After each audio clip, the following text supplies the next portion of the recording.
toujours payant. Yasmine Abdel-Fadel. Bonjour Yasmine. Bonjour Mario. C'est toute une pirouette de Christine Fréchette là, qui visiblement là, a été influencée par le lobby énorme des maires de région, des chambres de commerce concernant le PEC. Mario, je sais que tu aimes mes jeux de mots sur le chiffre 3 et la CAQ. Donc la troisième voie, après s'être déchirée sur le troisième lien puis le troisième débat, a désormais 3 positions différentes sur le PEC. C'est-à-dire celle de Drainville, celle du gouvernement. Drainville, Fréchette et Roberge. Ouais, mais Mme Fréchette, à elle seule, en est à sa troisième aussi dans la campagne. Ah, ça c'est vrai.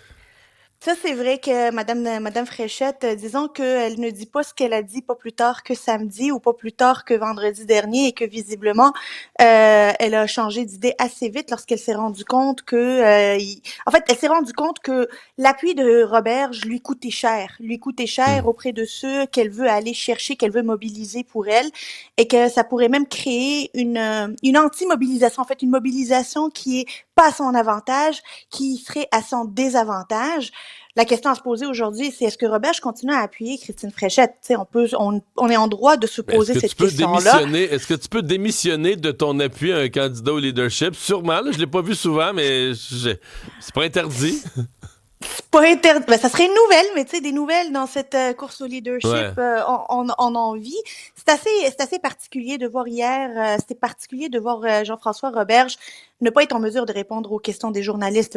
On pouvait le comprendre avant parce que, en fait, évidemment, il savait probablement qu'elles s'en venaient. Quasiment.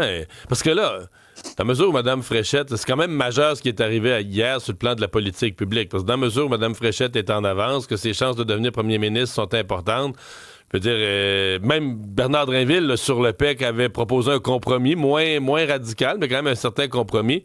C'est comme si la position du gouvernement vient de changer à travers les positions des candidats au leadership d'une certaine façon, là.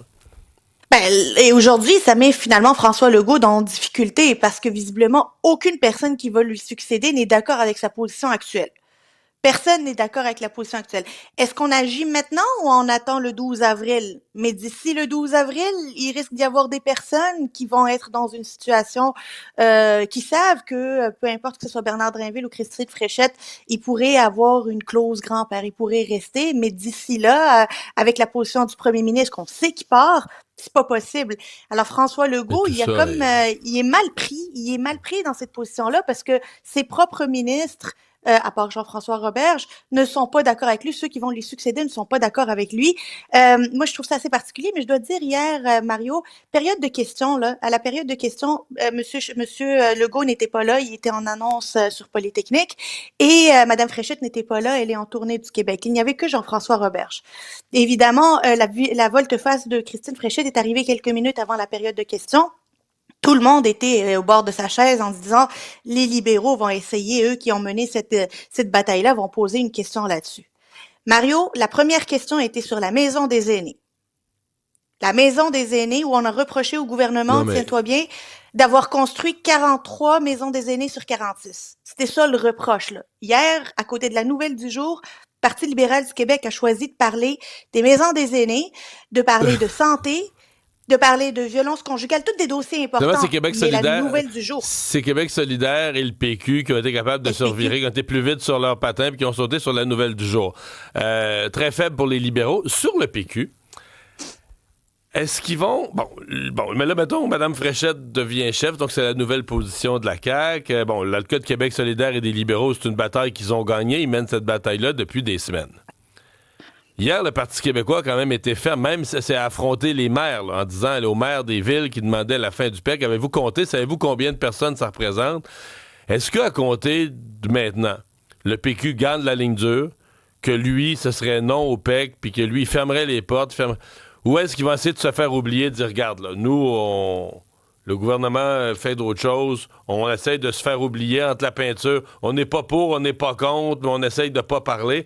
Est-ce que le PQ va tenir la ligne dure au risque de passer dans les régions pour un parti anti-immigration, là? Ben, la question se pose parce que la position du PQ là, est pas claire. On ne sait pas ce que le Vraiment PQ pas. ferait avec ce dossier-là. Hier, Paul Saint-Pierre Plamondon s'est levé en chambre pour critiquer Jean-François Roberge, ben, en fait, pour reprocher à Jean-François Roberge que celle qu'il soutient, la députée de Sanguiné, Christine Fréchette, viennent de faire un 180 degrés. Mais encore, quelle est la position du PQ? Que ferait un PQ au Mais pouvoir? hier, Yasmine Alex Boissonnaud a reproché au maire de demander la fin du PEC sans savoir. Avez-vous compté combien de personnes ça représentait? Donc, et Bruno Marchand, je ne sais pas si tu as vu, Bruno Marchand lui a répondu là, à partir de Québec, à blâmer la position du Parti québécois. Alors, c'est pour ça, après l'intervention du maire de Québec, je me suis dit, est-ce que le PQ va tenir la ligne dure, confronter tout ce monde-là, dire non, c'est trop d'immigration? Ou est-ce que le PQ va dire, regarde, là, oublions ça, là, regarde, le gouvernement le règle, moi je m'en lave les mains, parlons d'autres choses, oubliez-nous, là. Ben, on a vu surtout un PQ pour reprendre des arguments de François Legault, qui quelques minutes avant avait dit, est-ce qu'on connaît c'est quoi les chiffres, combien ils sont, est-ce que c'est 300 000, est-ce que c'est 100 000? C'est exactement les mêmes arguments que François Legault a avancés. Je trouve ça assez particulier. Le PQ pourrait devenir la position là anti-PEC là pour essayer de mobiliser tous ceux qui voudraient que le PEC soit aboli sans clause grand-père.